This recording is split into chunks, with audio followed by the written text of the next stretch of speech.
alihi wa sahbihi rasulillahi ajma'in amma ba'du.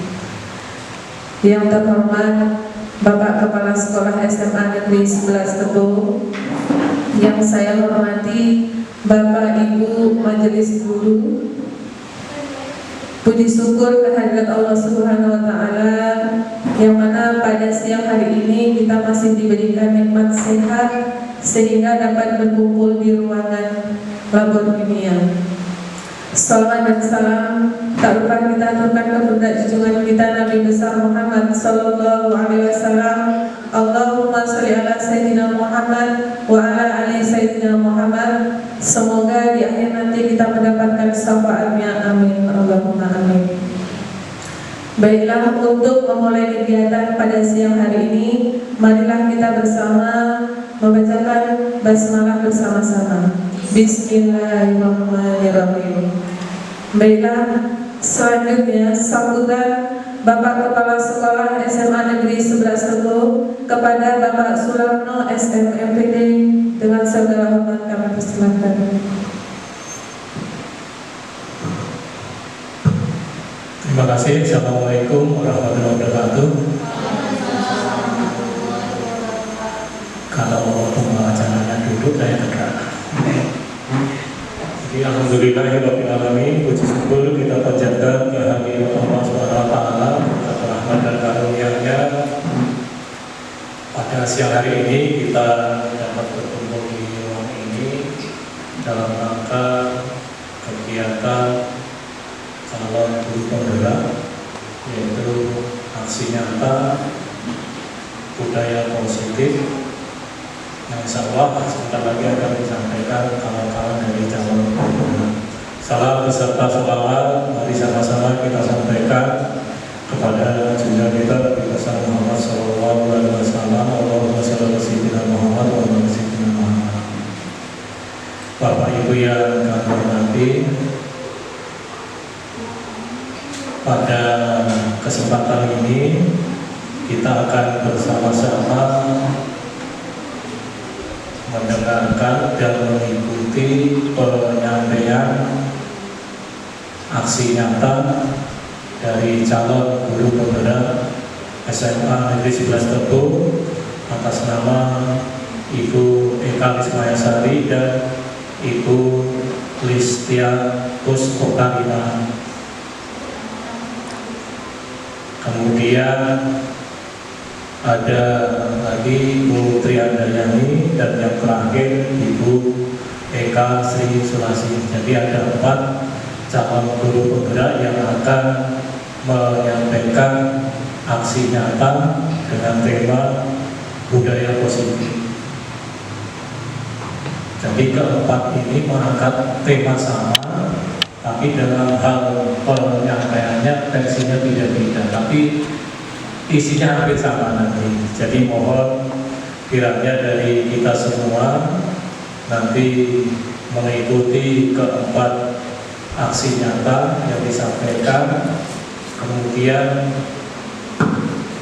nanti memberikan masukan demi kesempurnaan aksi nyata yang sudah dibuatnya. Dan yang tidak kalah pentingnya, Bapak Ibu, aksi nyata yang disampaikan ada hal-hal positif yang nantinya bisa kita terapkan di sekolah kita. Karena tuntutannya sekarang sekolah itu membudayakan hal-hal yang positif, mulai dari datang kita sudah tegur sapa, senyum, jabat tangan, mengucapkan salam. Jadi ini hal-hal budaya positif yang harus ditumbuh kembangkan ke anak-anak kita. Perlu juga kita sadari bersama, kalau kita lihat budaya anak-anak kita ini jauh sekali dibandingkan budaya yang diterapkan dulu. Makanya ini tugas kita mengembalikan budaya dulu yang sudah begitu efektif dilaksanakan di sekolah. Mari tugas kita mengefektifkan kembali budaya positif itu kepada anak-anak kita. Kita tidak tahu alasannya apa, tapi kemungkinan besar karena perkembangan teknologi dan ilmu pengetahuan, sehingga anak-anak untuk belajar etika budaya itu semakin kurang, asik dengan bermain digitalnya. Atau barangkali mungkin juga pengaruh dari ketika kita dulu sekolah itu ada namanya penataran primer. Sekarang sudah tidak ada lagi. Padahal itu sebenarnya penanaman moral dan etika pertama kali anak itu memasuki jenjang sekolah. Mungkin kita masih ingat begitu masuk SMA itu ada penataran primer. Mungkin masih ada nggak? Sudah nggak ada ya? Kalau angkatan saya kuliah pun masih 21 hari itu udah besar lamanya penataran primer itu.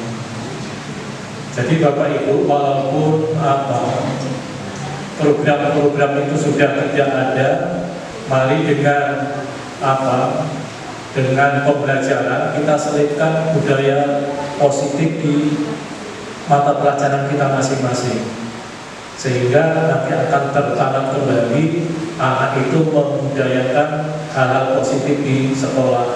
Jadi ketika guru tanpa guru menjulurkan tangannya, anak itu sudah duluan nanti. Kemudian anak juga mengucapkan salam. Jadi hal-hal ini mari kita tanamkan kembali. Apalagi di sekolah kita dulunya sudah pernah seperti itu, tinggal kita istilahnya menumbuhkan kembali. Jadi barangkali ini saja pengantar dari saya. Selamat kepada keempat guru calon guru penggerak. Mudah-mudahan dalam penyampaian aksi nanti tidak ada masalah, lancar. Kemudian mudah-mudahan juga tidak banyak masukan. Kalau tidak banyak masukan berarti sudah mendekati sempurna nanti. Sekali lagi selamat. Itu saya kiri bila taufiq wal hidayah. Assalamualaikum warahmatullahi wabarakatuh.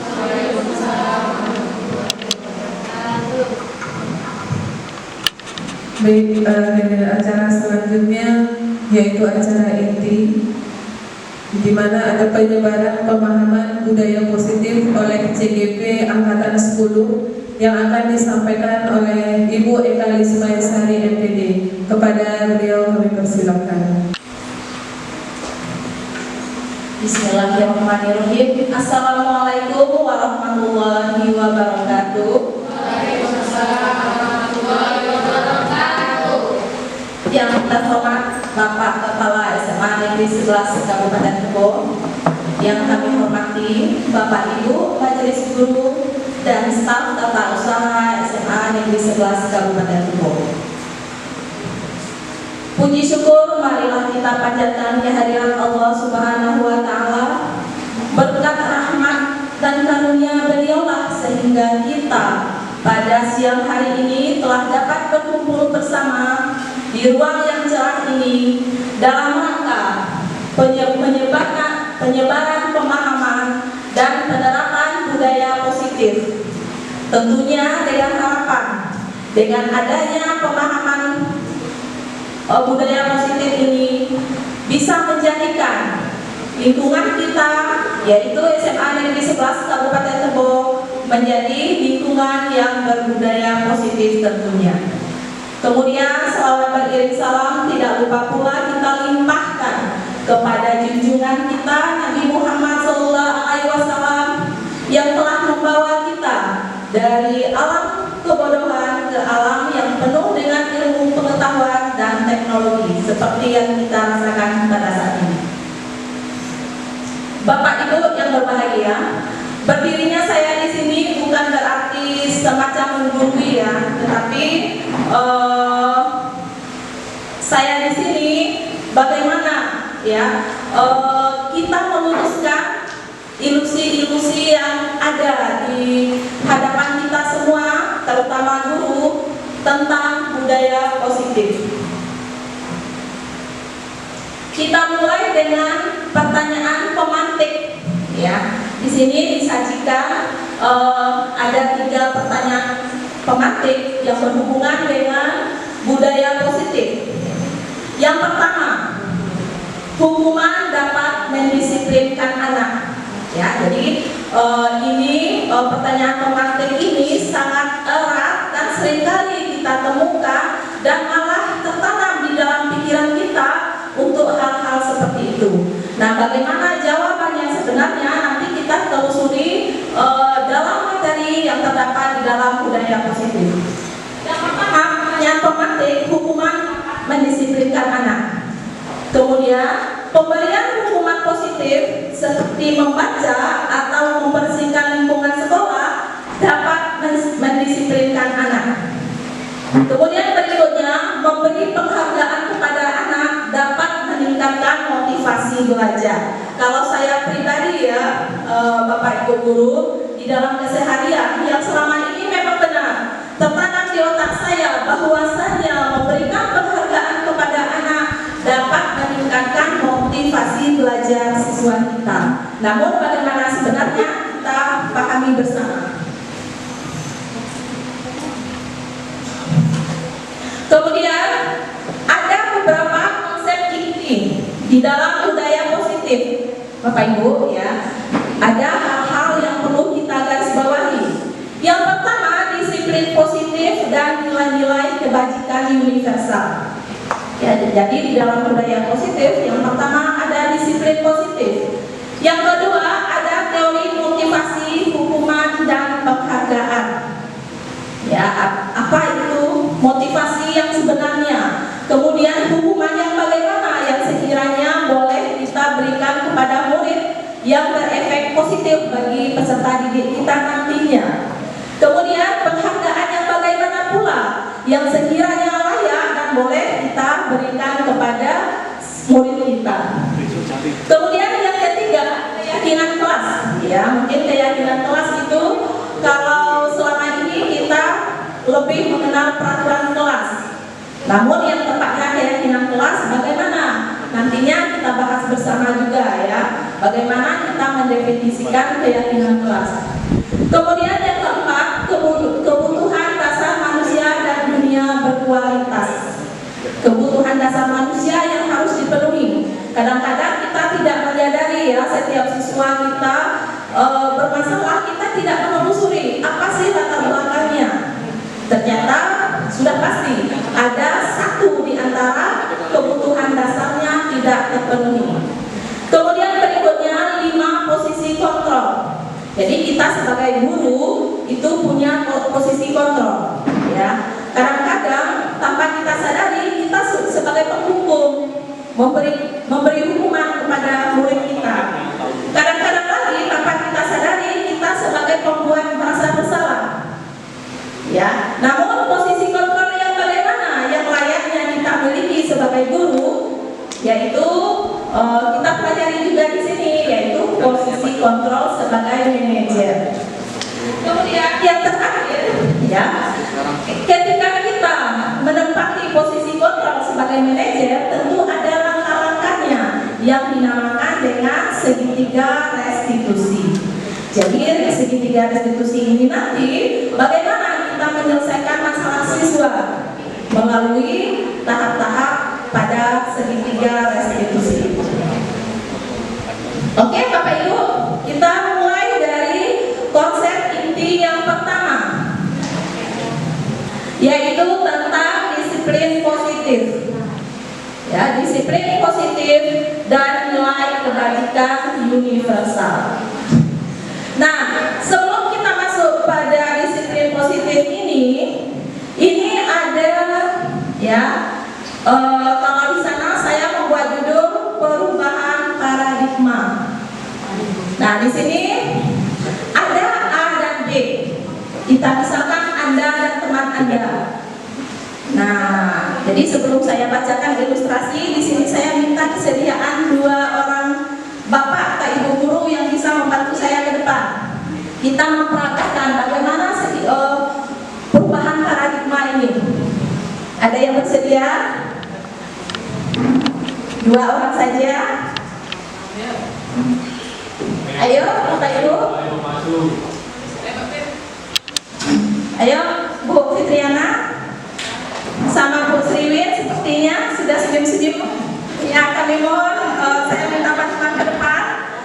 Kita memperagakan bagaimana perubahan paradigma sesuai dengan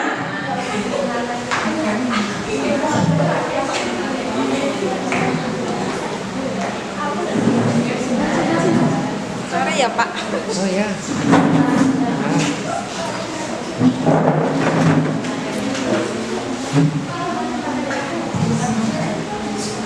Oke, terima kasih Bu Fitriana dan Bu Sri Winarsi. Sekarang kita lihat ilustrasinya. Ada A dan B. Anggap Anda dan teman Anda. Sobeklah secari kertas kecil. Tuliskan benda atau sesuatu yang sangat berharga untuk Anda. Letakkan di salah satu tangan Anda dan genggam benda itu dengan segala daya. Buatlah sebuah kepala, ya. Teman Anda akan mencoba dengan sekuat tenaga, dengan berbagai cara untuk meminta Anda memberikan benda tersebut. B bisa membujuk, ya, berarti temannya ini boleh membujuk, boleh mengancam, boleh merayu, boleh menghardik, boleh menggelitik dan sebagainya, sampai kepala tangan teman kita itu terbuka. Ya, ayo kita praktekkan. Siapa yang Nah, oke. Di sini Bu Sri Winarsi dia memegang sebuah benda dan dikepal keras. Kemudian kita lihat bagaimana usaha Bu Fitriana untuk membuka kepala tangan Bu Sri Winarsi. Nah, ada sesuatu yang ingin diambil, ya. Boleh dengan cara apa saja, ya. Boleh menghardik, mengancam, ya. Yang jelas Ibu bisa membuka kepalan tangan Bu. Ibu di sini Ibu nggak apa-apa. Kalau Ibu nggak mau gimana caranya?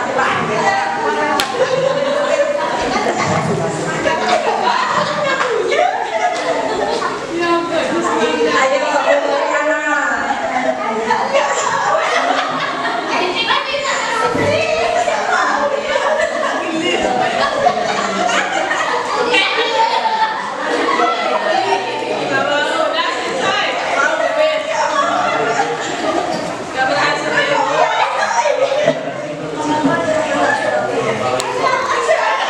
Ayo, kalau satu usaha tidak berhasil, boleh dengan usaha lainnya, Bu Fitriana.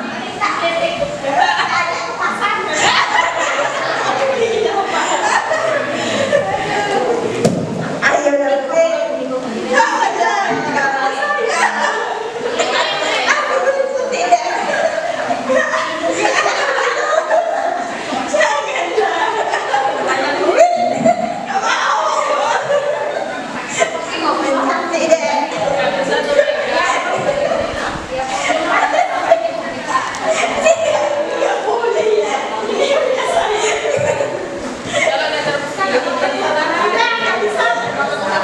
Oke, terima kasih Bu Sriwin dan Bu Fitriana. Nah, di sini kita lihat, ya, atau mungkin kita bisa mintakan pendapat, ya, dari Bu Sri Winarsi. Kenapa dia tidak mau membuka gumpalan tangannya? Silakan Bu Win. Terima kasih.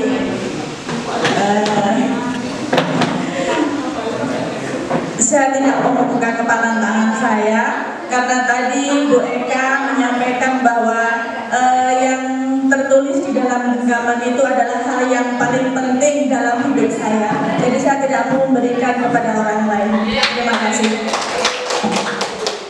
Luar biasa, ya.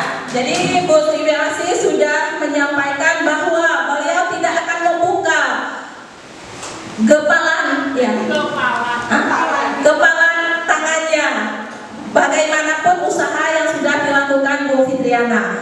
Bapak Ibu yang berbahagia,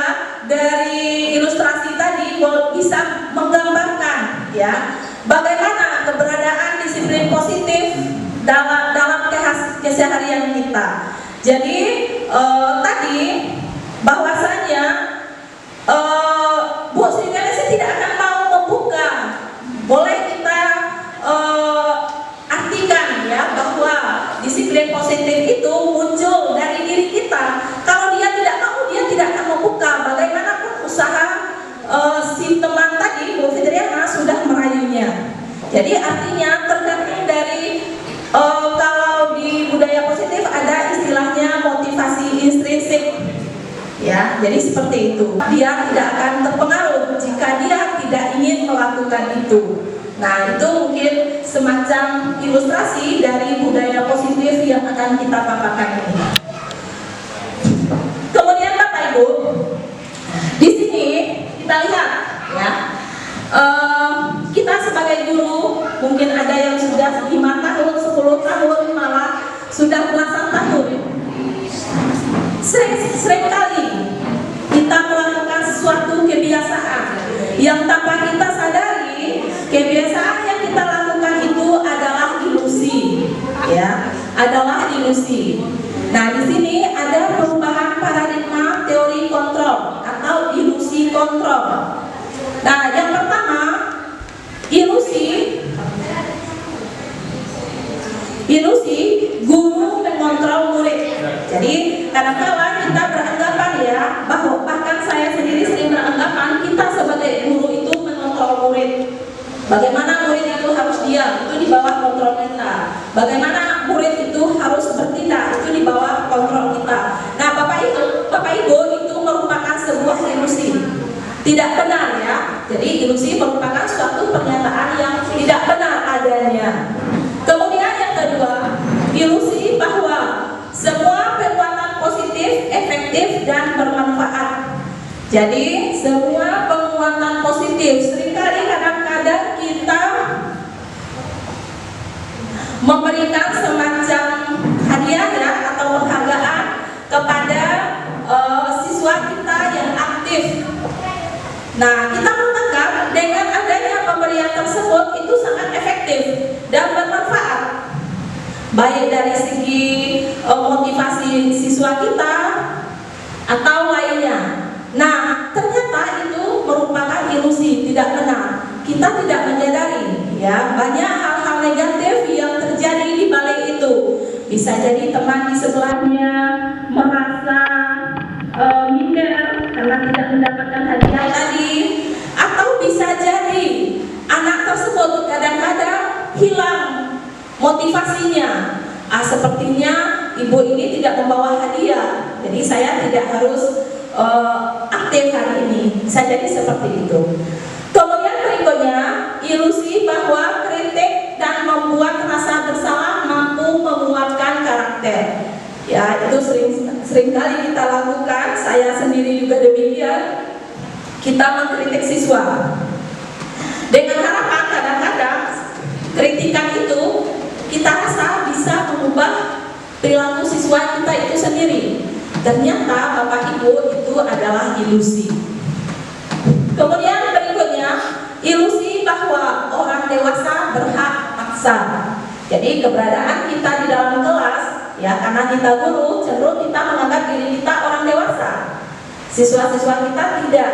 Jadi kita mempunyai kekuasaan di sana.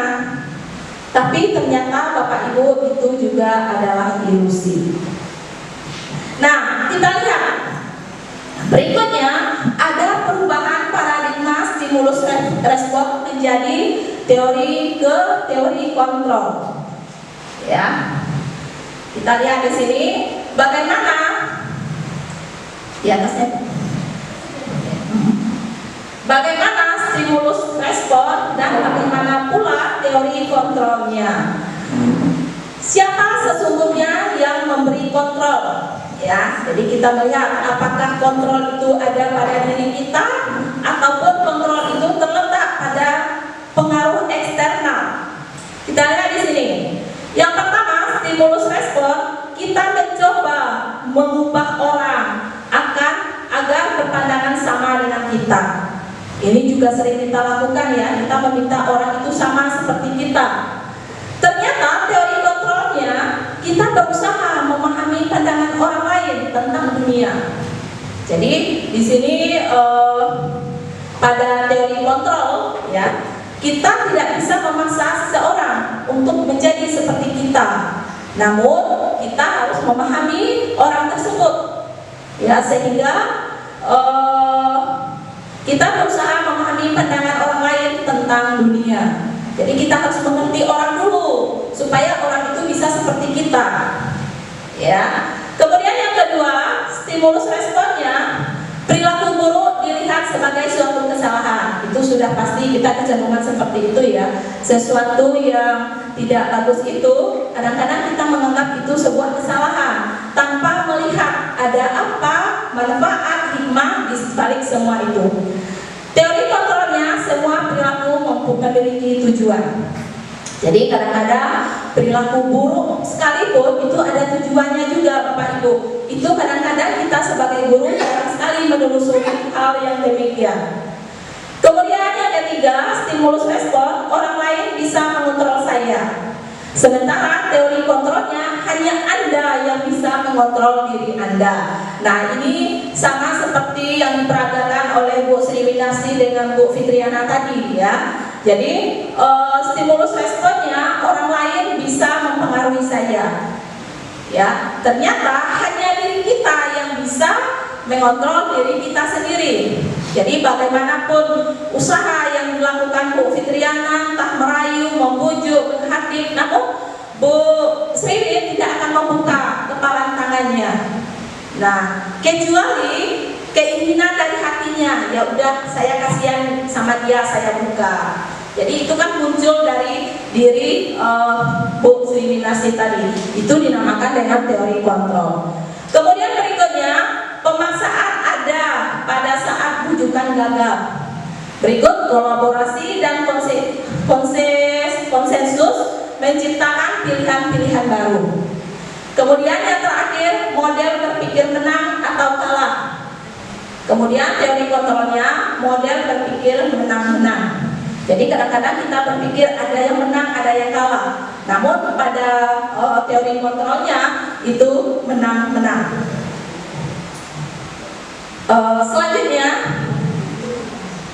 kita masuk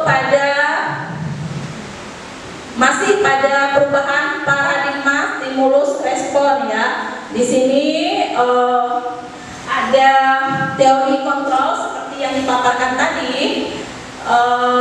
Pada teori kontrol ini atau disiplin positif ya, paling atasnya itu ada yang dinamakan dengan kita pahami tentang makna disiplin. Kemudian bagaimana teori motivasi, kemudian bagaimana 5 posisi kontrol guru. Jadi kita sebagai guru mempunyai posisi kontrol. Posisi kontrol yang bagaimana yang seharusnya kita terapkan. Kemudian ada 5 kebutuhan dasar manusia. Ya, bahwasanya seseorang itu melakukan segala sesuatu tanpa kita sadari ada salah satu kebutuhan dasarnya yang tidak terpenuhi bisa jadi. Sehingga kita sebagai guru wajib mempelajari 5 kebutuhan dasar tersebut.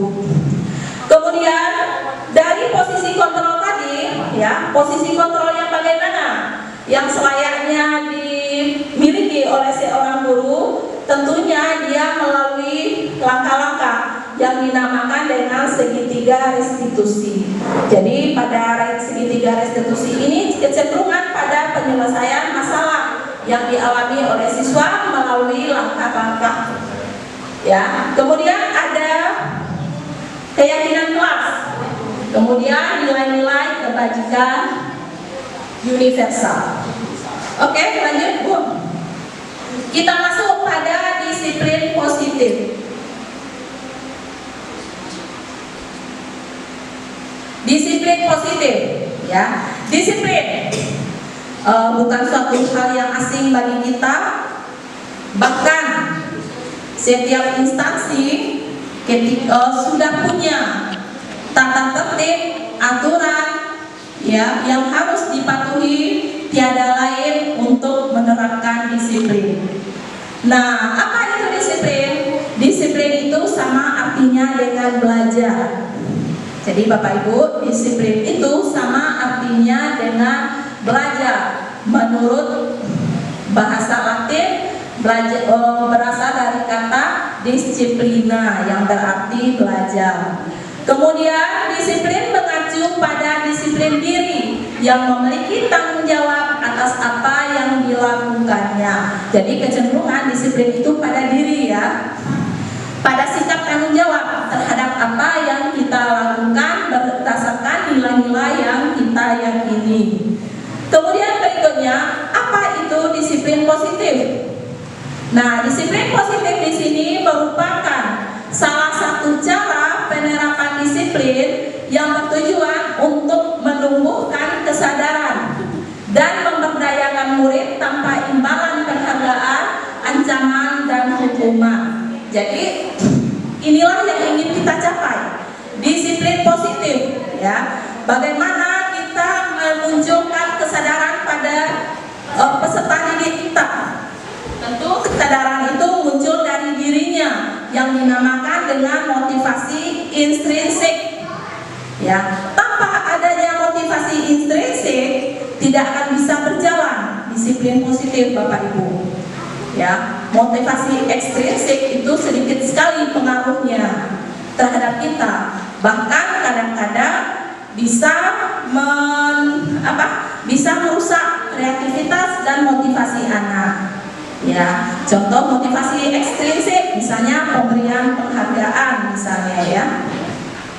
Kemudian sebagai pendidik, tujuan kita adalah menciptakan murid yang memiliki disiplin diri sehingga mereka berperilaku sesuai nilai kebajikan universal dan memiliki motivasi intrinsik dalam perubahan perilaku ke arah yang positif.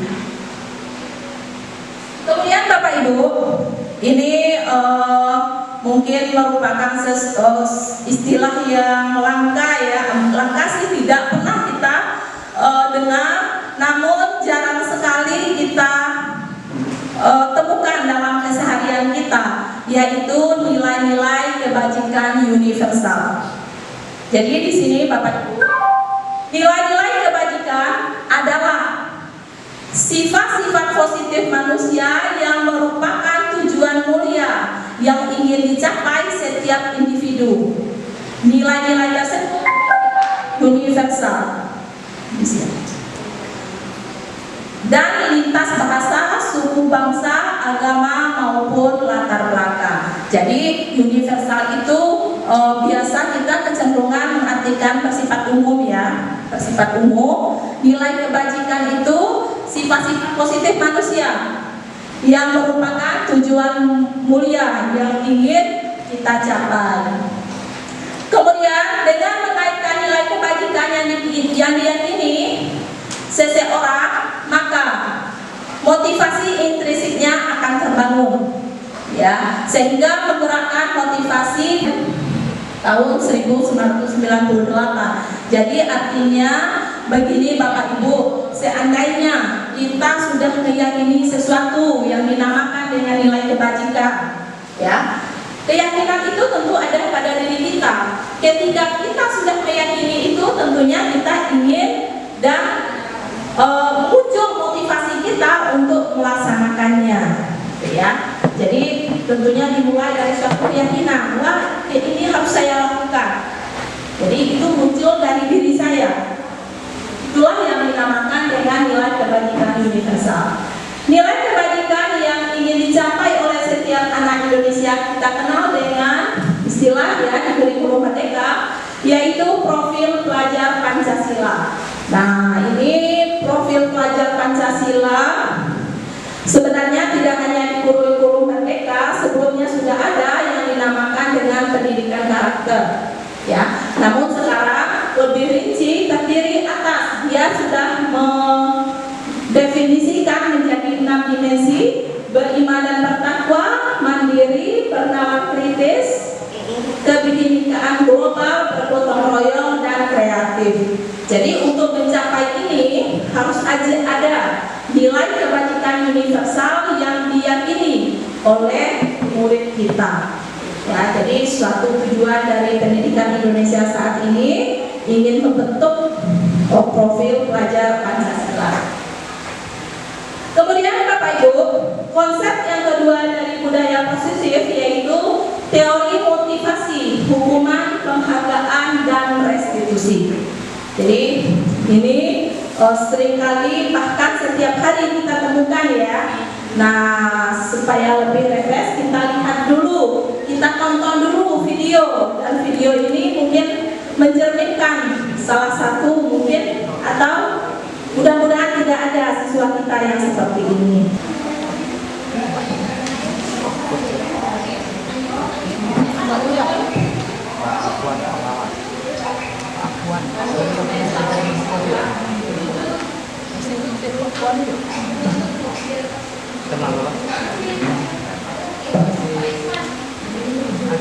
Langsung aja. Sini kamu. Berikut.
Dani, kamu tahu nggak sekarang ini jam berapa? Jam 1 siang, Pak. Dan kamu tahu kan jam Bapak itu mulai jam berapa? Jam setengah 1 siang, Pak. Kamu itu kan udah siang ya? Kok masih bisa datangnya terlambat? Maaf Pak, sebenarnya saya... Udah, sebagai hukumannya ulurkan kedua tangan kamu. Ingat ya, yang lainnya jangan mencontoh dari ini. Kalau kalian nyontoh, ada yang ngajarkan dia lagi. Tahu apa tuh?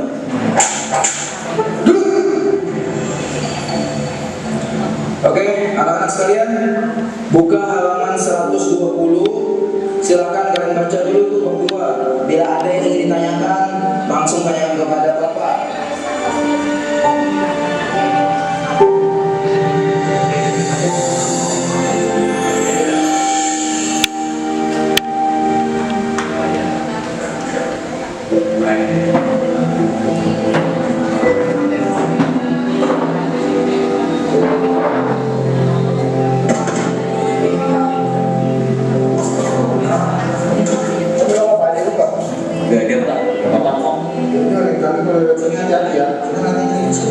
Ya Pak, terima kasih. Soalnya saya udah terlambat.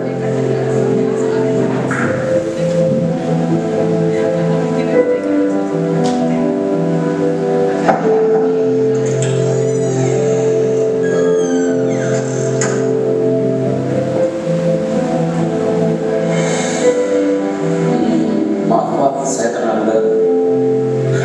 Dani lagi. Kenapa ya? Kamu ini kok gak bisa jadi anak disiplin seperti yang lainnya? Dani, teman-teman kamu nih yang lain bisa datang tepat waktu. Bahkan ya, setengah jam sebelum jam Bapak mulai, mereka sudah datang. Maaf Pak, sebenarnya tadi... Udah gak? Dani, diam. Bapak gak mau dengar apapun alasan kamu. Kamu tahu kan? Harus apa? Sini, kedua tangan kamu. Dani, dengar ya. Kalau kamu masih aja datang lambat, Bapak gak akan segan-segan untuk selalu melakukan ini sama kamu setiap hari. Dan ini bukan kita semuanya. Dengar ya?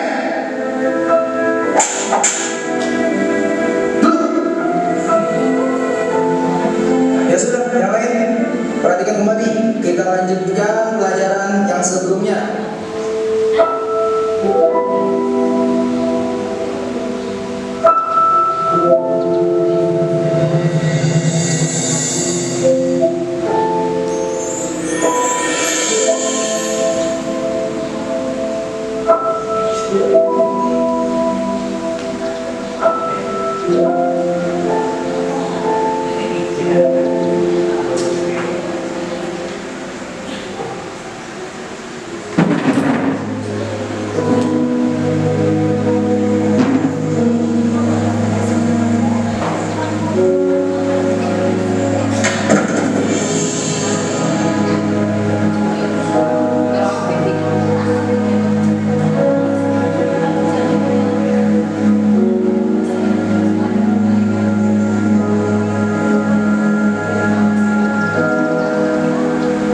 Ini kakinya mau dibawa kemana Pak? Biar saya bantu. Udah, nggak usah deh, Bapak bisa kok sendiri. Tapi Pak, Bapak kan habis jatuh. Nggak apa, Bapak masih kuat kok. Tadi lagi siang aja kepleset. Beneran, nggak apa-apa. Iya, nggak apa-apa. Kamu masuk kelas aja sana. Sudah jam segini loh. Ya udah deh Pak, saya permisi dulu.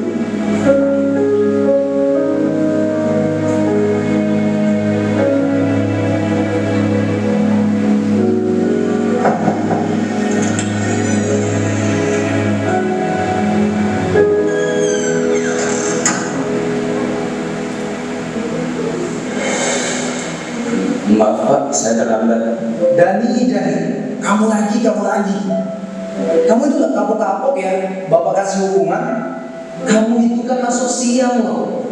Kok bisa sampai terlambat seperti ini loh? Maaf Pak, saya... Udah, capek Bapak Dani. Langsung aja, sini tangan kamu.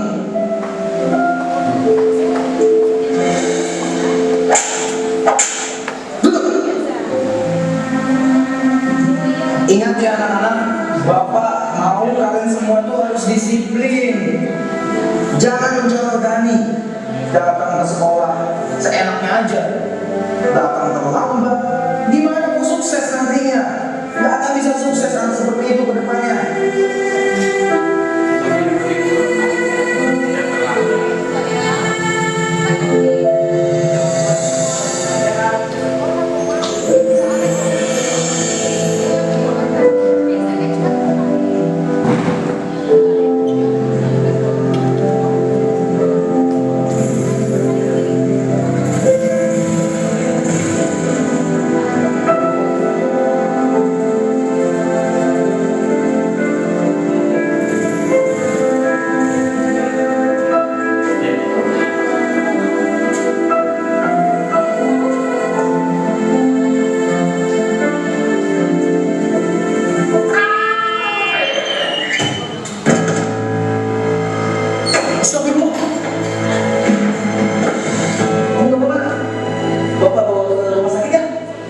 Nggak perlu Pak, saya tunggu dulu. Mau kemana? Biar Bapak antarin. Mau pulang ke rumah Pak. Sudah ditunggu kakak saya. Kalau saya terlambat pulang, kakak saya bisa terlambat sekolah. Ah, terlambat sekolah? Saya pulang dulu Pak, assalamualaikum. Ya udah, Bapak temenin kamu pulang ya. Ayo.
Iya gak apa-apa deh, cepat sepatunya, kakak udah terlambat.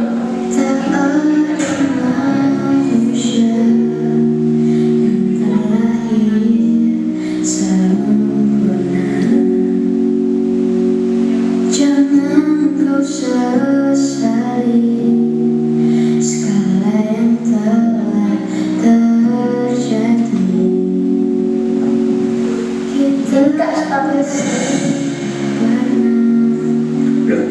Sita, kamu kenapa nih? Ini tadi habis jatuh kak. Ya Allah, nanti diobati. Ya kak, ini nanti aku obatin. Udah, kakak berangkat dulu ya. Ya kak, hati-hati. Assalamualaikum.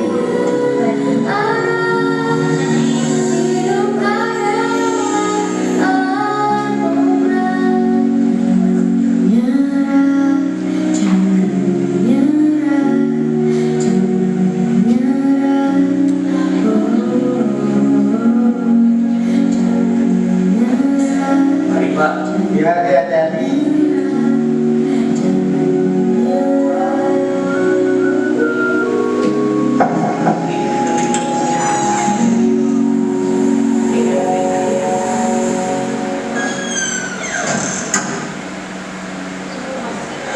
Maaf Pak, saya terlambat lagi.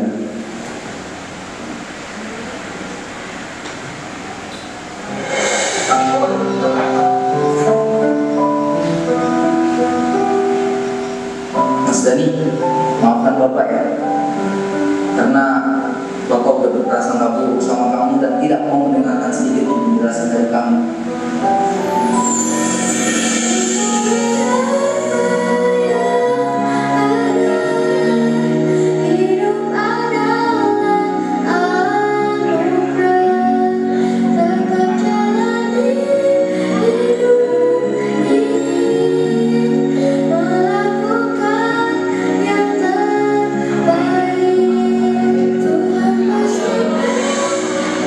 Oh iya Mas Dani, Bapak ada sesuatu buat kamu.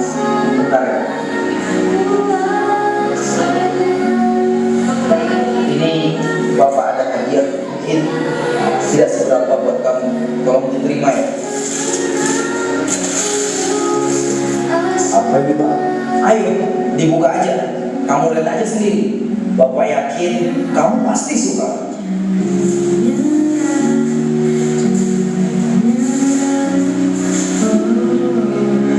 Wah, ini sepatu sekolah. Ini buat saya Pak. Iya, sepatu itu buat kamu. Ya, kamu nggak datang terlambat lagi ke sekolah. Alhamdulillah. Terima kasih ya Pak.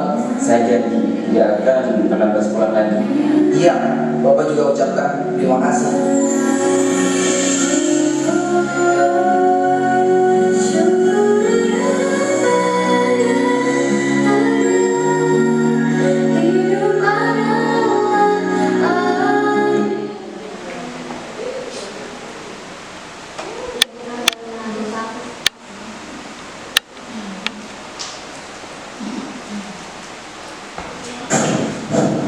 Oke Bapak Ibu, setelah kita saksikan bersama ya video tadi ya, itu sering terjadi pada kita. Ini membuat begitu banyak PR kita terhadap siswa kita. Kadang-kadang kita bertindak tanpa dia muncul dari orang lain, bukan dari dirinya. Ada hadiah dia semangat, tidak ada hadiah dia tidak semangat. Kemudian penghargaan mematikan kreativitas. Gitu. Berikutnya penghargaan mengurangi motivasi intrinsik. Ini yang jelas ya. Jadi yang namanya penghargaan bersumber dari orang lain, tentu dia mematikan motivasi intrinsik. Berikut Bapak Ibu,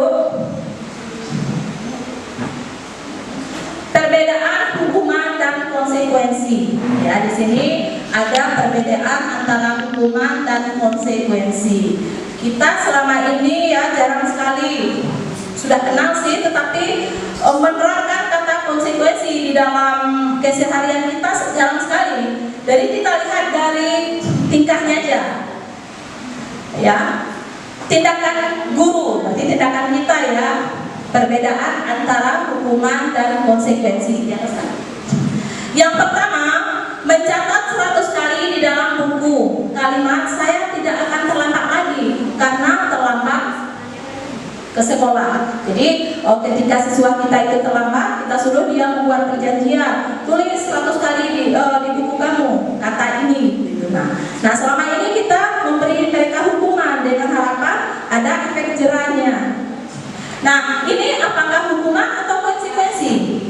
Di sini merupakan hukuman. Kemudian lari mengelilingi lapangan basket 2 kali karena terlambat hadir ke sekolah. Ya, saya juga pernah melakukan. Siswa itu terlambat, silakan kamu berlari 10 kali mengelilingi lapangan bola basket. Kan? Ternyata Bapak Ibu itu merupakan hukuman. Kemudian murid diminta untuk push up 15 kali karena tidak menggunakan masker ke sekolah. Itu juga sering kali kita temukan. Itu Bapak Ibu juga merupakan hukuman. Kemudian menggantikan kertas tugas teman yang telah dicoret-coret. Nah, ini merupakan konsekuensi. Jadi kalau kita lihat pernyataannya itu hampir mirip. Kalau kita meminta siswa yang terlambat, silakan berlari, itu hukuman. Tetapi ketika dia mengganti kertas temannya, dia kan mencoret kertas temannya, dan kamu sudah mencoret, ternyata itu merupakan konsekuensi. Ya. Kemudian kita lihat lagi, membersihkan tumpahan air di meja karena tersenggol pada saat belajar. Jadi ketika belajar tersenggol meja itu tersenggol air ya di dalam kelas sehingga tertumpah. Kita suruh silakan kamu bersihkan itu. Nah, itu merupakan konsekuensi. Kemudian lari mengelilingi lapangan basket 2 kali karena terlambat 10 menit untuk pelajaran PJOK. Itu juga merupakan konsekuensi. Nah, pelajaran PJOK jadi dikhususkannya ya. Itu kalau kita lihat di atas, dia terlambat disuruh berlari 2 kali, itu hukuman. Kenapa yang di bawah terlambat di pelajaran PJOK disuruh berlari, itu merupakan konsekuensi. Jadi kita mengambil kata kutipnya di PJOK-nya, bisa jadi dia untuk pemanasannya. Tetapi kalau dia belajar matematik terlambat, saya suruh berlari, hukuman dia. Belajar sama Bu Win PJOK disuruh berlari, itu bukan hukuman, konsekuensi namanya. Jadi mungkin dia melihat di sini ada keterkaitan ya. Itu kalau kita lihat dari tindakan perbedaan hukuman dan konsekuensi. Mungkin di antara Bapak Ibu ada yang bisa mungkin mendefinisikan atau menyebutkan perbedaan antara hukuman dan konsekuensi. Silakan.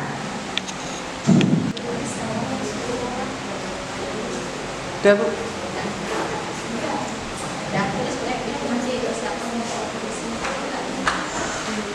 Oke Bapak Ibu, dari paparan tadi ya beberapa tindakan, ternyata tindakan ini hukuman, ini konsekuensi gitu ya. Tentu ada bedanya. Oke, silakan Bapak Ibu yang bisa membantu mendefinisikan perbedaannya. Oke, silakan Bu Rina. Terima kasih Bu Eka untuk perbedaan hukuman dan konsekuensi. Kalau hukuman itu seperti yang sudah kita lihat di video tadi, dampak bagi anaknya itu begitu menyakitkan seperti itu. Karena harus terjadi hukuman-hukumannya, jadi menyakitkan bagi si anak seperti itu. Nah, tetapi kalau konsekuensi itu memang itulah yang harus terjadi dari perbuatan mereka, lebih netral sifatnya seperti itu. Oke, luar biasa. Tepuk tangan untuk Bu Lina. Jadi itulah perbedaan ya, kalau hukuman lebih menyakitkan. Mungkin ada yang lain yang bisa mendefinisikan perbedaan antara hukuman dan konsekuensi. Silakan Putri.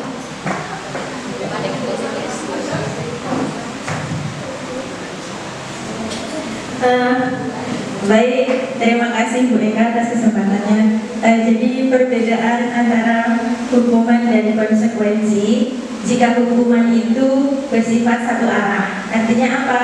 Hukuman itu berasal dari guru misalnya, tanpa kesepakatan sebelumnya. Sementara kalau konsekuensi itu adalah biasanya kesepakatan antara kedua belah pihak, antara guru sama murid. Jadi jika besok kamu melakukan kesalahan, konsekuensinya adalah keliling lapangan sebanyak sekian misalnya. Jadi kalau hukuman itu sepihak, sementara kalau konsekuensi itu kedua belah pihak antara siswa dan guru. Mungkin Ibu, terima kasih. Oke, terima kasih Putri. Tepuk tangan untuk Putri. Oke, luar biasa ya. Jadi Putri mendefinisikan mungkin hanya diberikan oleh guru tanpa sepengetahuan oleh siswa. Tetapi kalau konsekuensi itu bersifat dua arah. Nah, bagaimana kita ingin kita tahu ya bahwa ini bersifat dua arah? Inilah gunanya yang dinamakan dengan keyakinan kelas yang akan dibahas pada materi berikutnya ya. Bagaimana nilai-nilai kebaikan universal yang harus diyakini oleh siswa itu harus kita rumuskan bersama, sehingga tidak hanya siswa saja yang tahu, tetapi guru juga harus tahu nilai-nilai yang harus dipatuhi.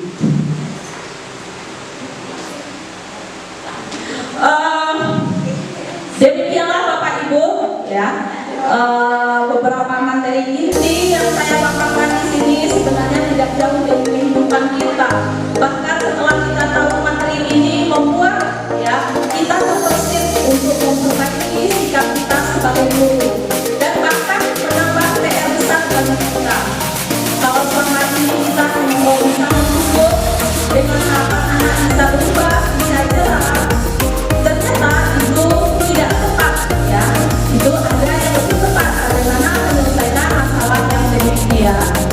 Oke Bapak Ibu, terima kasih atas kesempatannya ya.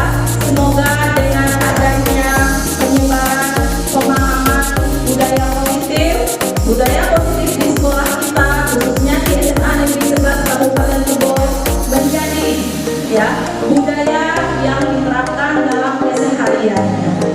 Demikianlah saya tutup dengan Assalamualaikum warahmatullahi wabarakatuh.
Thank you.